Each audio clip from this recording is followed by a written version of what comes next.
Hey everyone, welcome back. Today, I'm going to show you 4 completely separate ways on how to use the Nami Solo Incarnon. Now, this is a rather notable melee because besides being an Incarnon, it has a couple of interesting characteristics. The first thing is that when you full melee mode this, like this, it gains 1.0 follow through, which means no matter how many enemies you hit with its heavy attack or its light attack, you lose 0 damage, which means you can kill entire crowds in a single swing, like this, since everybody takes equal damage. But not only that, the Incarnon mode on this weapon grants it plus 3 meters range on top of the default 2.5 when you activate it, meaning you now have a 5.5 meter perfect hitbox. Of course, you could add extra range on top of that as well, but this makes it a perfect demonstration for what we're going to look at today. And not just that, but this is also a machete class weapon. What are machetes known for? They have force proc slash on their heavy, they have freedom of movement on their heavy, and more importantly, they are just really, really comfortable to use. So, because of those characteristics, this weapon is the best suited for demonstrating a multitude of brand new Melee and Arcanes that came with the update. This one right now is Melee Crescendo. Now I have a rank 1 courtesy of somebody we had Floos that passed over an extra copy to me. I would not recommend using the build that I'm showing right now unless you have at least the rank 2 as a bare minimum. Rank 3 is when it starts feeling okay. But why would I showcase this build first? Because one, it's annoying to stack this up at rank 1, so I didn't want to show all of that in advance. But that this is the only way to get a 12 times combo Nami Solo Incarnon build that does not care about what aura you use, does not care about what companion you use, and does not care about what other synergies you use. So this allows me to just run around like this and just spam my heavy attack and deal full damage, killing everything else off. There are a couple ways on how to meet the requirements of doing a finisher to Stack Crescendo.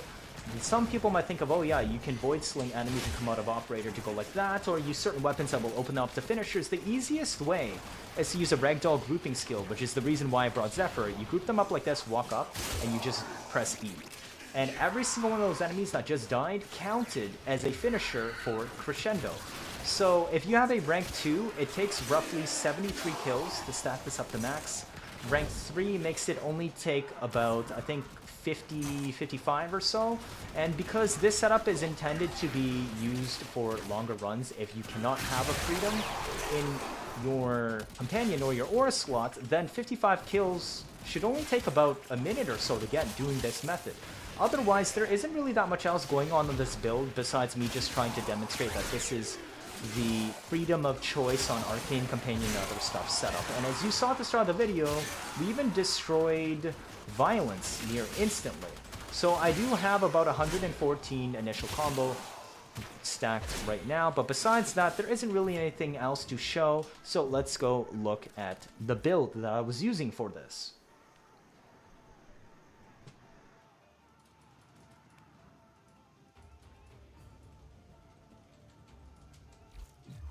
So I'm going to go into Arsenal. For our frame, because I said you can use every single one of these setups on any frame today, the Crescendo setup, all you need is don't die. Now, all builds will use Arcane Strike because I'm not putting attack speed on any of my Warframes showcased. And another thing to consider is grouping Helminth, that is Ragdoll. Of course, this is not exclusive to Zephyr, so Larva, Air, Burst, Coil, Horizon, Pull, all of that will work. Put it on whatever frame you want. Because we are building up our initial combo, you do not need Naramon, so you can use whatever you want here. And as a reminder, Nami Solo, with the perks, I am using this, this, and this. Second tree doesn't really matter because neither of them will benefit from whatever strats we use today. We're always in heavy attack spam. I choose to use split, crit, and status because most of the builds today have amount of natural slash procs or natural magnetic procs for the Vortex build combined with the force proc slash, so therefore, we don't want to neglect crit and we don't want to neglect status, we want a mix of both.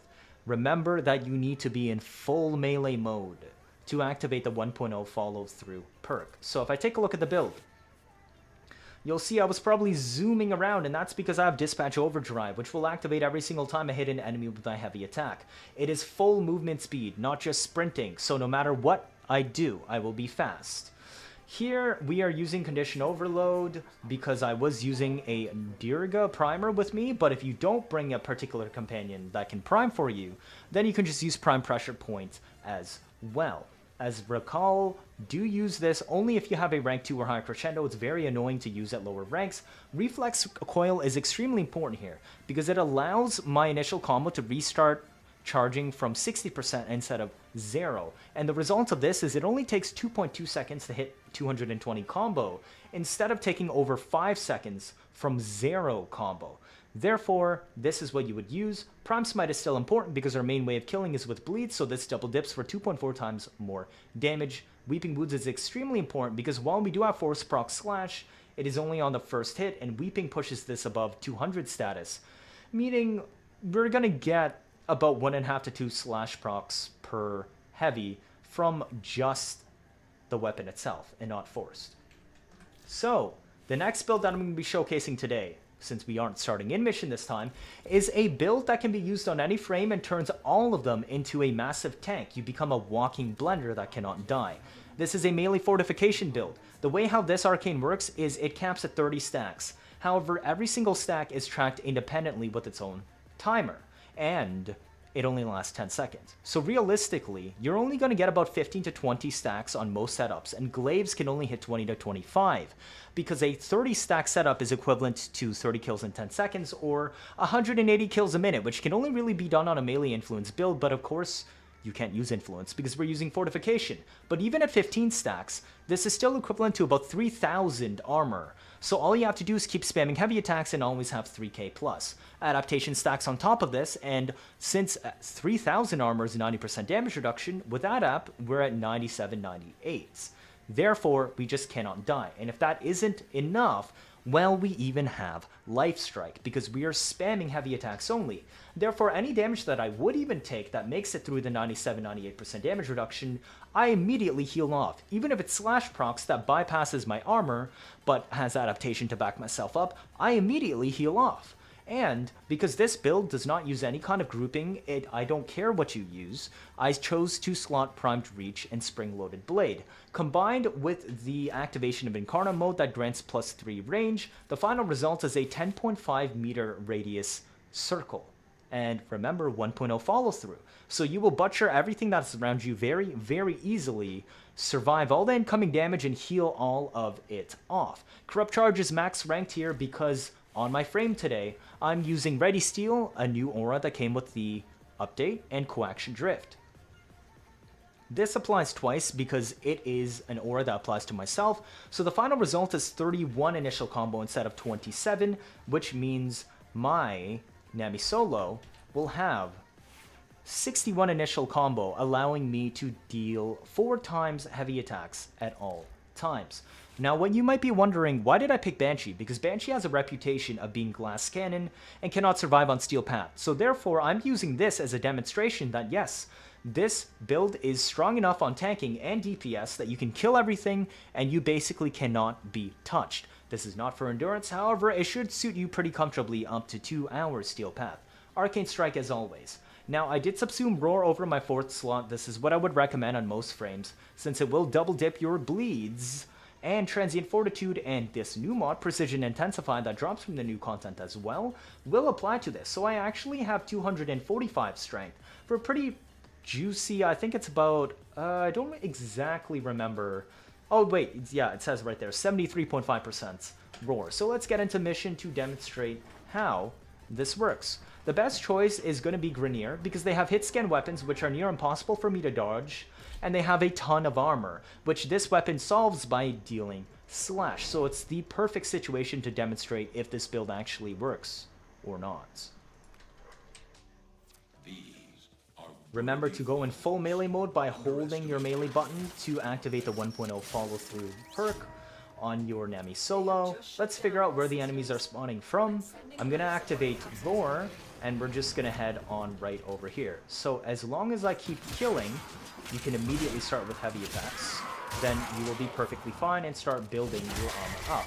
Do note that the requirement to activate Incarnon mode is 100 combo, so you will have to weave in a couple hits here and there to get it off to a good start. But once you are getting kills, well, now they can't touch me. You do not want to heavy attack too fast because that's going to cause you to use the second heavy attack, which is basically just a forceful stab that stops you from moving. But if you just play like this, then all I gotta do is make sure roar's up, run around, heavy attack, and watch stuff die. And that's it. And you can see that they're unable to really do anything to me because I have too much damage reduction in armor, and I heal all of it off immediately. So let's just move on over to the next tile over here. I kind of wish we had better tiles, but this is okay for now. And they really, really don't like this 10-meter hitbox. Like, watch, I can go all the way over here, and I can still hit them. They still bleed out. Look at how far away I can hit them. So yeah, that's it.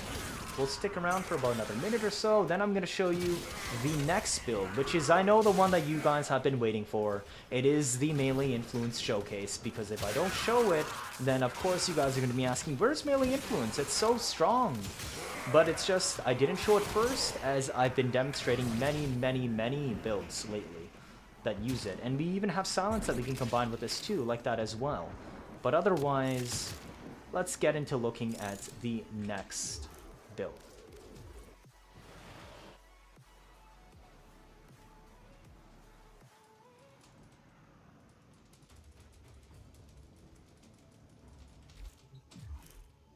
So this time, the frame that I chose to showcase the next setup is Oberon. Just because I have a comfortable tanking build I've used in the past with Nourish, I have a video to that, well, you'll see at the top right if you want the full breakdown on how this works. However, I'm not going to cast Nourish since I'm trying to demonstrate the base capabilities of our Nami Solo setup today instead of frame-specific setup and things and whatnot. As a reminder, enough mods that you don't die and bring Arcane Strike.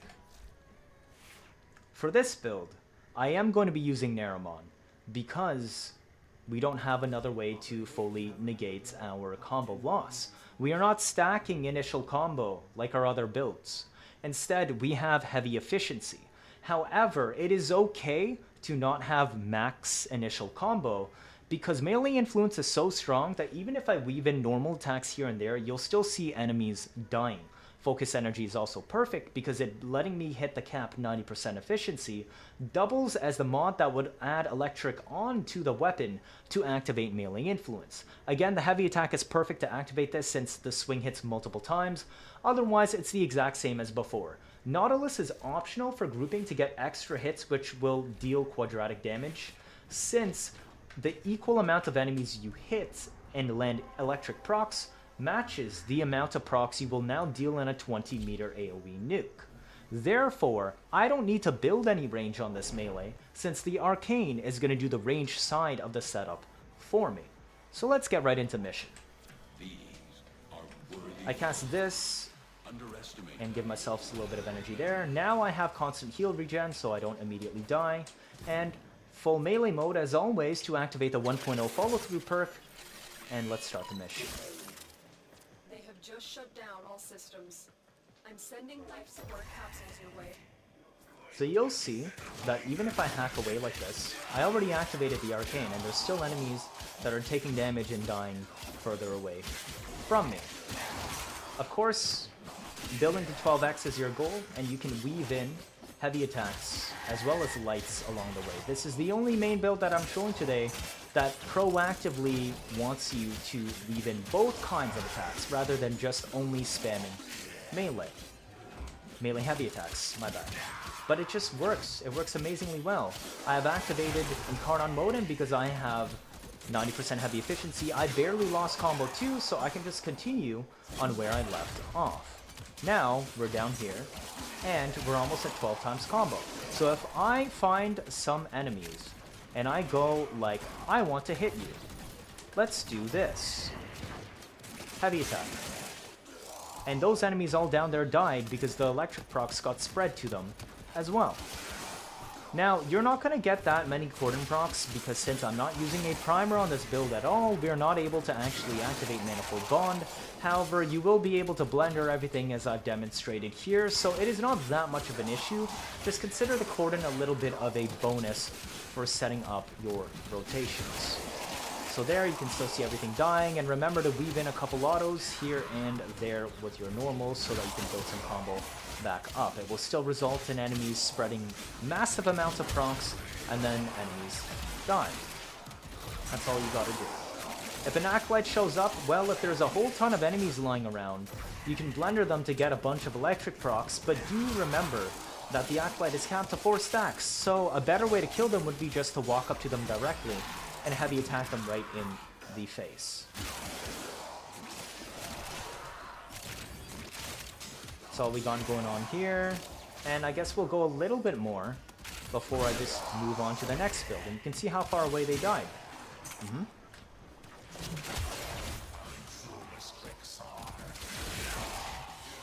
I'm at 301 kills, by the way. It might have not been super obvious on what I was killing, but because of how melee influence works and it's a perfect 20-meter kill box, you actually end up getting a lot more kills than you think. So I would also agree that yes, when I was testing this just now, recording this piece here, I wanted to double check to see was I getting enough kills, and lo and behold, yes, we are.